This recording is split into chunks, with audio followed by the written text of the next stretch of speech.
Pina time po nun, 11 a.m. Nasa kalahati na po kami ng discussion. Tapos po, nagtanong po si ma'am kung bakit may sumasali pa rin daw po. Accept po niya yung isa, tinanong po niya kung sino siya. Sabi po niya, transfer daw po siya. Isa pong transferring, nagsasalita na po ng mga malalaswang salita like, "Ooh, girls." Tapos, kung ano-ano na po yung malalaswang pinakita nilang video sa amin. Meron pong nakahubad.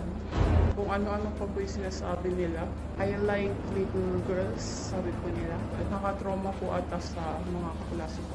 Naalarma ako. Ang buong akala ko, merong full security ang eskwela tungkol dito sa pag-aaral online.